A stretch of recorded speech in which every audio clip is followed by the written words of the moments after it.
Breaking na breaking news po ito. Naninilikado po si Pastor Joel Villanueva na isang senador. Sabi kasi ni Boying Rimulya na papaspasan niya ang enforcement ng dismissal order at talagang pupunta ito sa Korte Suprema at ang sabi niya ibibigay yung dismissal order na papel kay Senate President Tito Soto at pagbobotohan ng mga senador. Ito yung sabi, Senate to vote on Villanueva dismissal order once ombudsman's request is acted upon, sabi ni Carpio. Ito na mga kababayan, talagang tinatrabaho si Pastor Villanueva. Walang iba kundi ang former Senior Associate Justice ng Korte Suprema, walang iba kundi si Justice Antonio Carpio. Good morning Justice, si Danny Buenafe sa Programang Kabayan. Good morning, Danny. Good morning sa mga taga-kinig natin. Okay, maraming salamat sa oras na pinagkaloob nyo kasi very fresh pa itong balita at alam ko dadalhin mismo yata ito ni Ombudsman Boying Rimulya kay SP Tito Soto at ipapatupad itong 2016 pa actually na dismissal order na sinagawa ng dating ombudsman, di ba? Alam niyo naman siguro rin yun, yung kay Conchita Carpio Morales. Pero ano ho ba sa palagay ninyo? Ito ba ay pwedeng ipatupad? Kasi may pinapakita ho kayong mga clearance mula sa ombudsman. Itong si Senator Joel Villanueva nung September 10 lang, 2025 na ipinapakita ho namin ngayon sa screen. Ano ang palagay nyo, Justice? Well, under the Ombudsman Act, yung charter ng Ombudsman, Office of the Ombudsman, nakalagay doon, the Ombudsman has disciplinary authority over all elective and appointive government officials, except tatlong exception those who are subject to impeachment. So wala siyang disciplinary authority over officials subject to impeachment, like the President or Vice President, members of the judiciary. Number one exception yun. Number two exception, members of the judiciary. Okay. Wala siyang disciplinary authority. It's the Supreme Court and Bank that has disciplinary authority. No? Okay. And third, yung members of Congress, Senate and the House. Okay. Wala siyang disciplinary authority. Okay. Pero under the Constitution, the Ombudsman can recommend the removal or dismissal or suspension or censure of members of the judiciary or members of the Congress. Okay. May recommendatory power siya. That's why ang ginawa ni former Ombudsman Conchita Carpio Morales, ni-recommend niya after finding that there was that Senator yung sa PDAF, yung PDAF, no? Villanueva was guilty for the PDAF offense. Ni-recommend niya dahil ang power niya lang is to recommend. Okay. It's up to the Senate now to act on that recommendation. Okay. So that's what ang ginawa ngayon ni ang gagawin ni Ombudsman Rimulya ngayon. Yes. Is to reiterate that recommendation. Siyempre, yung kausap si Carpio, si Conchita Morales, si Carpio. Siyempre, magkakasama ito mga kababayan. Talagang iko-corner nila itong si Villanueva. Nakita nyo naman, talagang yung balak po nila, lahat po ng bumoto sa no to impeachment ni Sara Duterte ay talagang nasa hanay ng demolition job. Kaya makikita natin pinapaspasan nila na ipatrabaho si Joel Villanueva. Ang kasunod si Bongo. Next in line itong si General Bato na sinabi ni Trillanes na nasa ICC list at talagang next in line na ito. Nako mga kababayan, delikado si Joel Villanueva. Ano na kaya ang magiging kapalaran niya mga kababayan? Kasi sabi Senate to vote on Villanueva dismissal order once ombudsman request is acted upon. Halaka. Nakakagulantang po ito. Sabi naman, dismiss lahat ng kaso. Walang ethics complaint dito. Yun yung sabi, kinalkal na rin ni Joel Villanueva yung kanyang papel sa ombudsman na wala talaga siyang kaso. Okay. Pero at that time, Justice, nung yun nga, nirecommend niya at that time, di ba, ni Justice Conchita Carpio Morales, pero at that time, ang Senate President was Coco Pimentel. Hindi in-enforce ni Senate President at that time, Coco Pimentel. So, ibig sabihin, pwede ho bang i-overturn naman just in case binuhay naman ang bagong ombudsman at bago na ang Senate President? Pwede ba yon? Well, wala namang nakalagay na prescriptive period, no? Okay. It can be, I think it can be revived, no? Okay. Dahil hindi naman pwede na uupuan na lang, no? Okay. So, nasa present Senate yan to decide anong gagawin nila. So, can they decide on that on a parang plenary? Dapat by a vote? Yes. Majority, hindi pwedeng Senate President lang mag-decide, ganon? Yeah, it's not the Senate President only who will decide. The Senate as a body will have to decide. Ayun nga mga kababayan, sa tingin nyo, mas madami ang boboto na ipadismiss itong si Pastor Joel Villanueva. Syempre, may dalawang tulfo. Bali, pag bumoto yung isa, kapareho, bilyar, kapareho yan. Ano sa tingin nyo ang boto nila? Papanig kayo sa no or sa yes? Nako, mga kababayan, talagang matindi itong pagsubok ni Joel Villanueva. Masisira talaga ang political career. Matindi ito. Matindi ang kalaban ni Joel Villanueva dito. Nasa kapangyarihan. Sabi ni Joel Villanueva, ni Senador, isang harassment ito. Kung Senate President lang mag-decide, aakyat si Senator Joel. Senator Joel to the Supreme Court. Okay.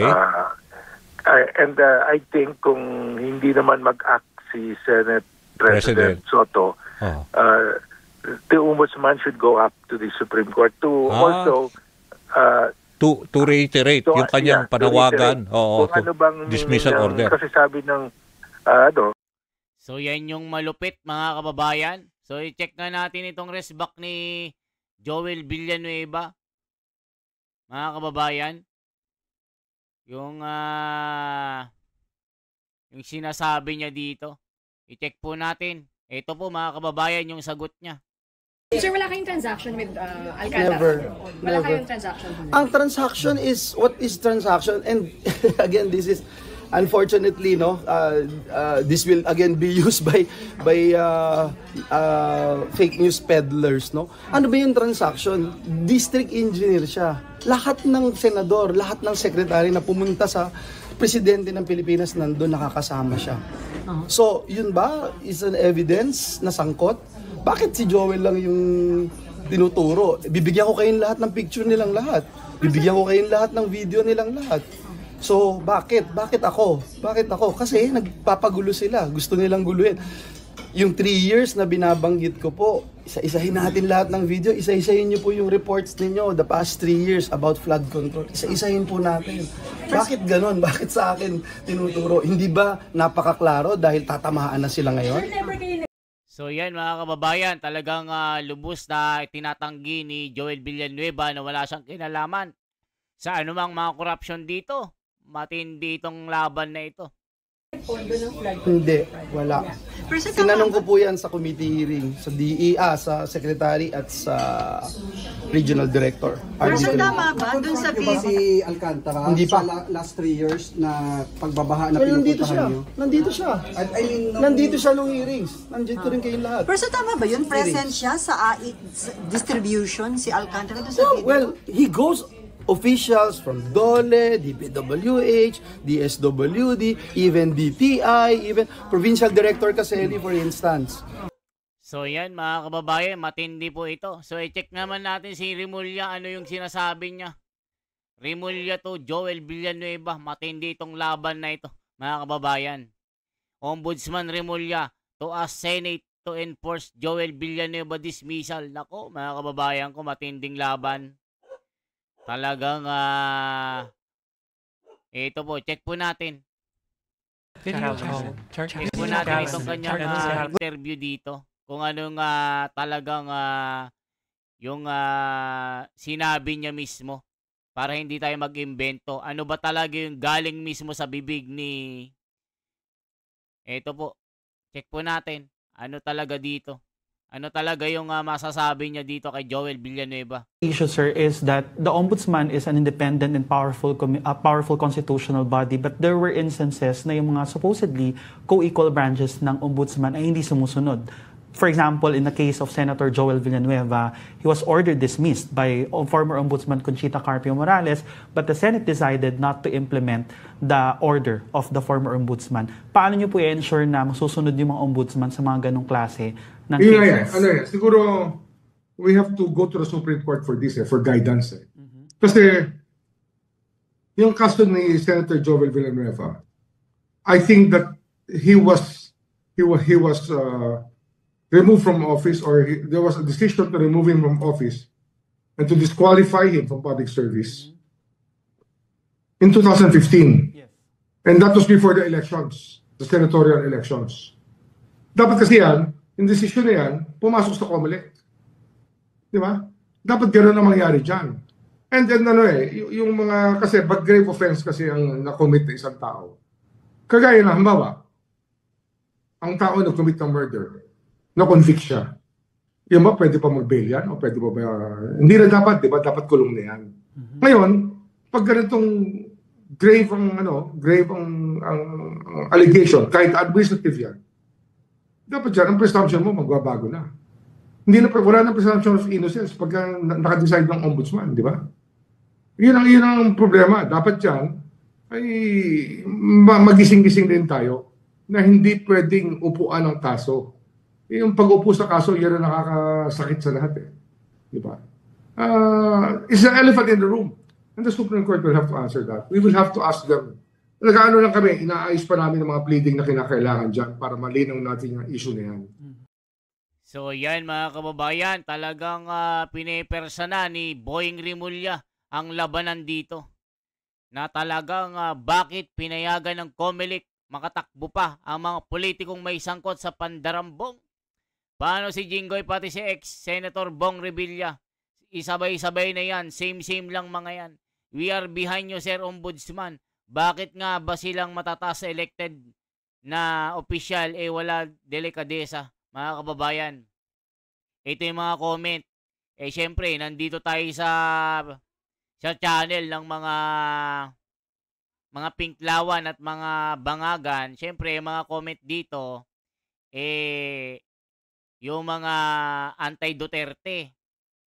May nangyayari na, tignan nyo. Diba, mga kababayan, ito yung mga comment.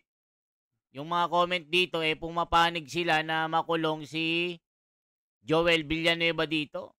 So, sabi ni Rimulya, ipapaspasan na yan. Hala ka, mga kababayan. Tignan pa natin, Senator Joel Villanueva, duda sa enforcement ng umano'y dismissal order. Ito po, check po natin ang sagot niya. Dare to experience 100. So, ito po yung sagot ni Joel Villanueva, mga kababayan. Para hindi tayo mag-imbento, pakinggan nyo po ang kanyang mga resback kay Boying Rimulya. Nako, nakakagulat ito.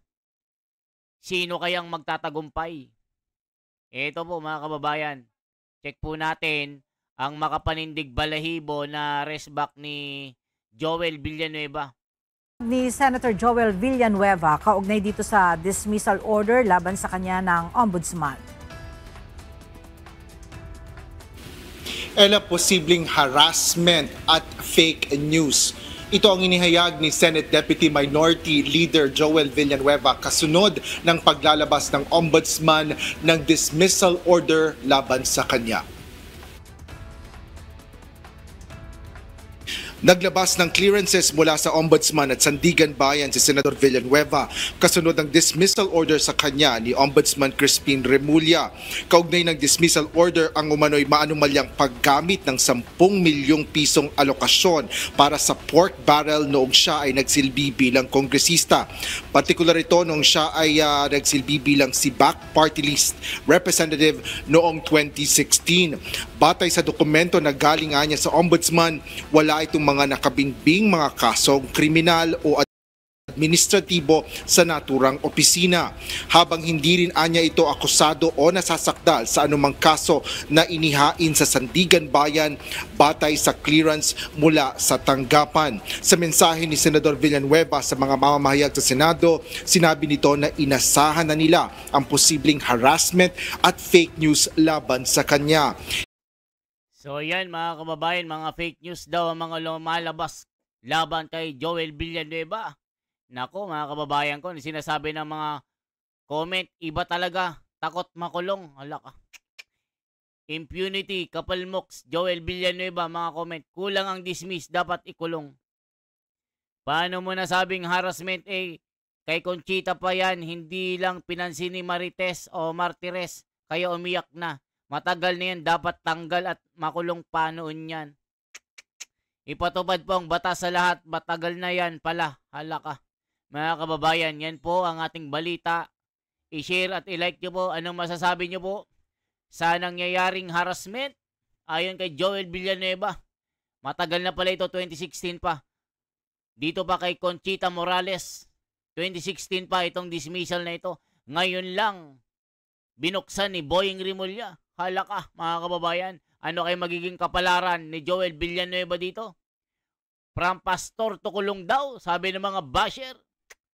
Yan lamang po ang ating bahagi. Salamat po. I-like at i-share nyo po. Mabuhay.